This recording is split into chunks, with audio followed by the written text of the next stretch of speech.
கிறிஸ்துவுக்குள் அன்பான தேவனுடைய பிள்ளைகளே, ஆசீர்வதிக்கப்பட்ட அந்த நல்ல காலை வேளையில் இயேசு கிறிஸ்துவின் நாமத்தில் உங்களை வாழ்த்துகிறேன். தேவ கிருபை சமாதானம் உங்களை தாங்கி நடத்துவதாக. பிரியமானவர்களே, ஆவிக்குரிய வாழ்க்கை என்பது ஒரு ஆசீர்வதிக்கப்பட்ட வாழ்க்கை. ஆனாலும் நாம் எதிர்பாராத சில துன்பங்கள், நாம் எதிர்பாராத சில போராட்டங்கள் எப்பொழுது நமது வாழ்க்கையில் வருகிறது என்று சொல்ல முடியாது. எதிர்பாராத சில நன்மைகளும் தீமைகளும் மாறி மாறி வருகிறது தான் உலக வாழ்க்கை. இந்த உலக வாழ்க்கையில் நாம் கடந்து போகிற பாதைகளை குறித்து கொஞ்சம் கவனமாக இருக்க வேண்டும். ஏனென்று சொன்னால், பல ஜனங்கள் நினைக்கிறார்கள், என் வாழ்க்கையில் மாறுதலே இருக்காது, என் வாழ்க்கையில் ஆசீர்வாதமே இல்லை, என்னை தேவன் மறந்து விட்டார் என்பதாக பல ஜனங்கள் நினைத்து கொண்டிருக்கிறார்கள். இல்லை, சிலருடைய வாழ்க்கையில் தான் துக்கம் இருக்கும், சிலருடைய வாழ்க்கையில் துக்கமே இருக்காது என்பது போல சிலர் நினைத்து கொண்டிருக்கிறார்கள். இல்லை பிரியமானவர்களே, இன்றைக்கு நாம் தியானிக்கிற இந்த வேத பகுதியை கவனித்து பாருங்கள். மார்க் எழுதின சுவிசேஷம் 14ஆம் அதிகாரம் 51ஆம் வசனத்திலே வேதம் இப்படி சொல்லுகிறது. ஒரு வாலிபன் ஒரு துப்பட்டியை மாத்திரம் தன்மேல் போர்த்து கொண்டு அவர் பின்னே போனான். அவனை பிடித்தார்கள். அவன் தன் துப்பட்டியை போட்டுவிட்டு நிர்வாணமாய் அவர்களை விட்டு ஓடிப்போனான்.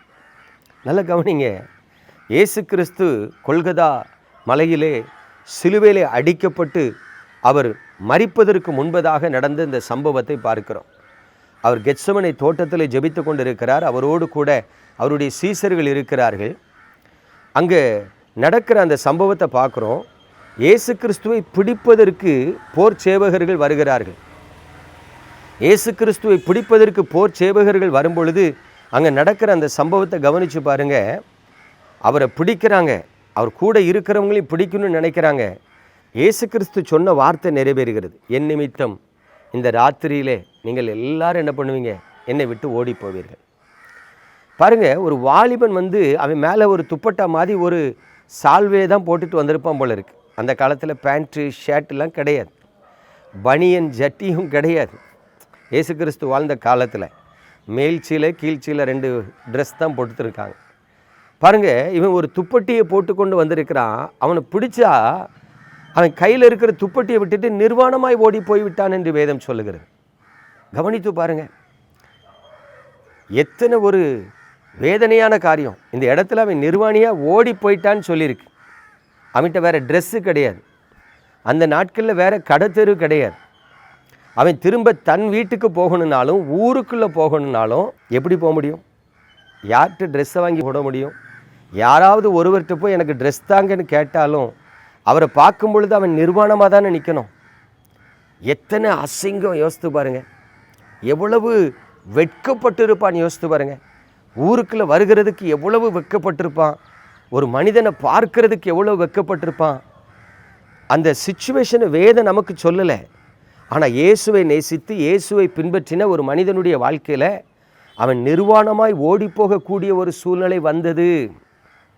நான் ஏன் இதை சொல்கிறேன்னா, இன்றைக்கு ஆண்டவரை தேடுகிற பல தேவ பிள்ளைகள், எனக்கு தான் பிரச்சனை வருது, எனக்கு தான் போராட்டம் வருது, வேறு எல்லாரும் நல்லா இருக்கிறாங்க அப்படிங்கிற மாதிரி நினைத்து கொண்டு இருக்கிறார்கள். இல்லை பிரியமானவர்களே, ஒவ்வொரு மனிதனுடைய வாழ்க்கையிலும் போராட்டம் இருக்குது. ஒவ்வொரு மனுஷனுடைய வாழ்க்கையிலும் பிரச்சனை இருக்கிறது.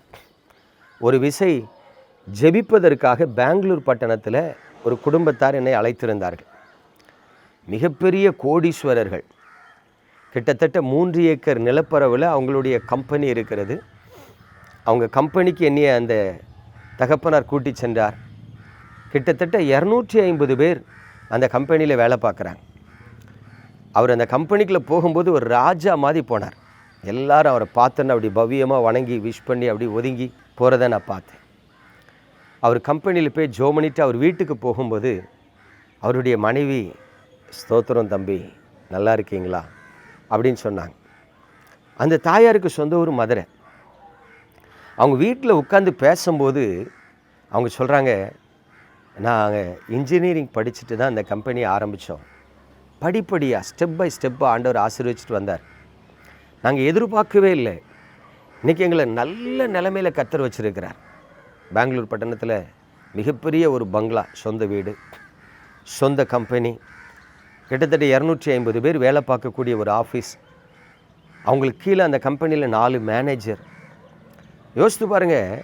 இப்போ அவங்க சொல்கிறாங்க, எனக்கு ஒரு 25 கோடி ப்ராஜெக்ட் வந்தது கேன்சல் ஆயிடுச்சு. எங்களுக்கு ரொம்ப வருத்தமாக இருக்குது.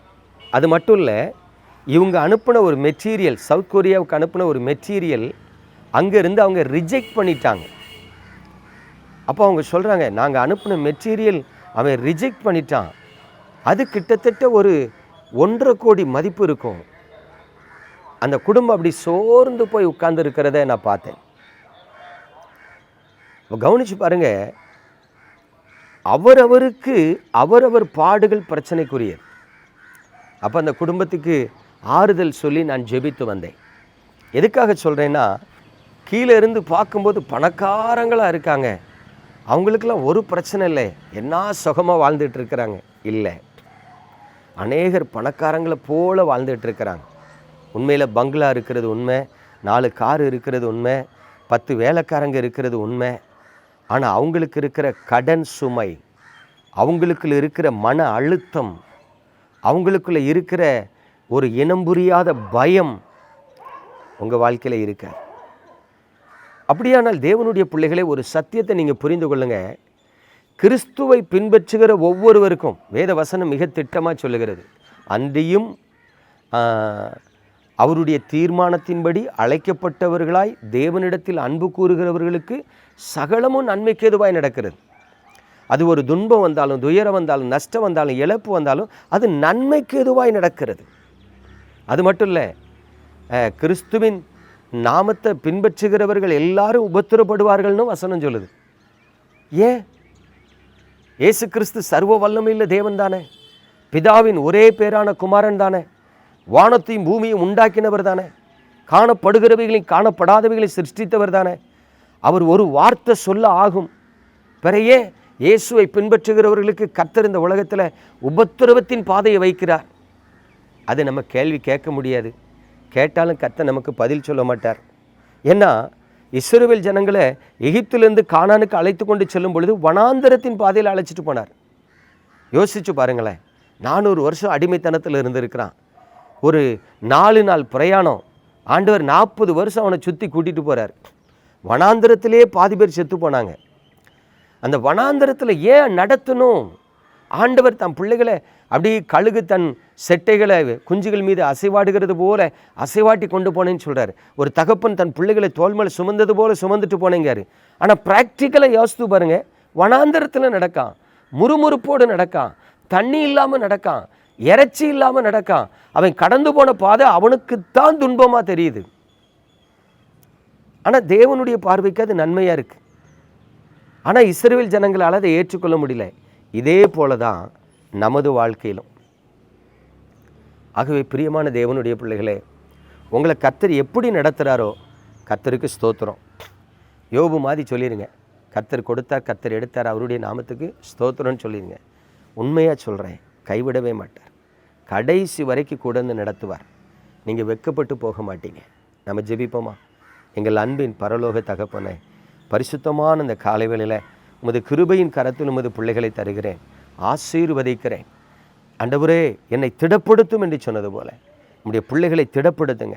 உடைய வார்த்தைகளை பிடித்து கொண்டு உமக்கு முன்பு திடசாட்சியாய் வாழ நீங்கள் உங்கள் பிள்ளைகளை திடப்படுத்த வேண்டுமாய் இயேசு கிறிஸ்துவின் அன்பின் நாமத்தில் ஜெபிக்கிறேன் நல்ல பிதாவே, ஆமென்.